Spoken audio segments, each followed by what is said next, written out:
नमस्कार दोस्तों, आपको मेरे YouTube के चैनल में स्वागत है। दोस्तों, 2014 में आपने सुना होगा, एक बहुत ही अच्छा नारा था, बहुत हुआ भ्रष्टाचार, अब की बार मोदी सरकार। बहुत हुई गुंडाराज, अब की बार भाजपा सरकार। लेकिन आज मुझे यह बात आपके सामने प्रस्तुत करना पड़ रहा है, इस बात के विपक्ष में।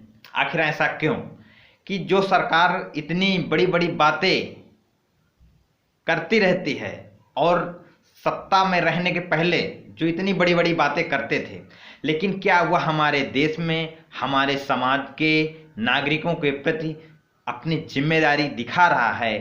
किस प्रकार से वह सत्ता में आने के बाद शासन प्रशासन और इस संविधान की, लोकतांत्रिक देश के संविधान की धज्जियां उड़ा रहे हैं, इस विषय में आपसे मैं बात करूंगा। क्योंकि वर्तमान समय में आप सभी लोग देख रहे हैं कि जो संसद से 3 कानून, काले कानून किसानों के विरुद्ध पारित हुए हैं। पंजाब के किसानों ने एक बहुत बड़ा किसान आंदोलन तैयार किया। उसमें भारत के विभिन्न क्षेत्रों से सभी किसानों के जो संगठन हैं वह सभी जगह अपने धरना दे रहे हैं, अपना प्रदर्शन कर रहे हैं। इसी के चलते 8 दिसंबर को पूरे भारत देश में किसानों के छोटे एवं बड़े संगठनों ने यह आह्वान किया कि यह जो आंदोलन होगा, भारत बंद का आंदोलन होगा और यह राष्ट्रव्यापी आंदोलन होगा। और इस आंदोलन को सभी राजनीतिक पार्टियां, सामाजिक संगठन उसका समर्थन करेंगे, किसानों के। और जैसा कि सभी लोग हमारे देश में जानते हैं कि भारत एक कृषि प्रधान देश है, और कृषि प्रधान देश का मतलब होता है हमारे देश की अर्थव्यवस्था कृषि पर निर्भर रहे, और भारत का कोई भी कर्मचारी अधिकारी हो वह कृषि पर निर्भर है, बिजनेस भी कृषि पर निर्भर है। तो किसानों ने जो आंदोलन को आगाम किया, आह्वान किया कि 8 दिसंबर को भारत बंद का कार्यक्रम किया जाएगा। उसके चलते बहुजन क्रांति मोर्चा के राष्ट्रीय अध्यक्ष माननीय वामन बेसराम, वाम सेव का आपसूट संगठन राष्ट्रीय किसान मोर्चा ने इस आंदोलन को, भारत बंद के आंदोलन को जाहिर समर्थन किया। इसके चलते उनका यह समर्थन था कि हम इस समर्थन में हैं कि भारत बंद होना चाहिए।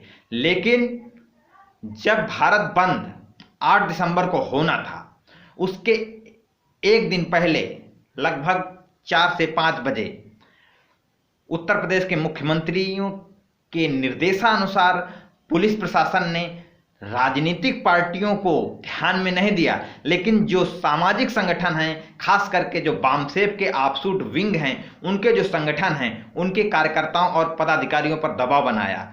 जिसके चलते फतेहपुर में बहुजन क्रांति मोर्चा के जिला संयोजक माननीय मुन्ना लोधी और बहुजन मुक्ति पार्टी के जिला अध्यक्ष माननीय फूल सिंह लोधी एवं राष्ट्रीय पिछड़ा वर्ग मोर्चा के जिला अध्यक्ष माननीय दिलीप पाल जी को पुलिस हिरासत में ले जाती है और यह कहती है कि जो 8 दिसंबर को भारत बंद का आंदोलन होना है, उसमें से कोई अप्रिय घटना ना हो, हिंसात्मक घटना ना हो।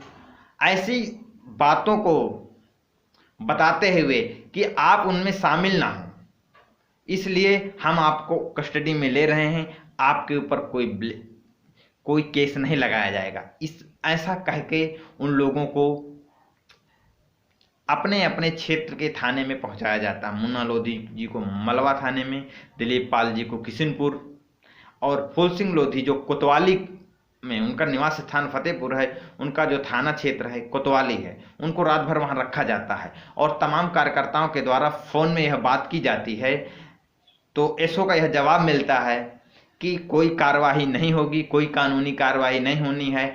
हम लोग सिर्फ शासन व्यवस्था को मजबूत बनाने के लिए, समाज में कोई ऐसी व्यवस्था न स्थापित हो, उसको रोकने के लिए हम लोग इन लोगों को आज कस्टडी में लिया है और इनको शाम तक छोड़ दिया जाएगा। लेकिन ऐसा नहीं होता है।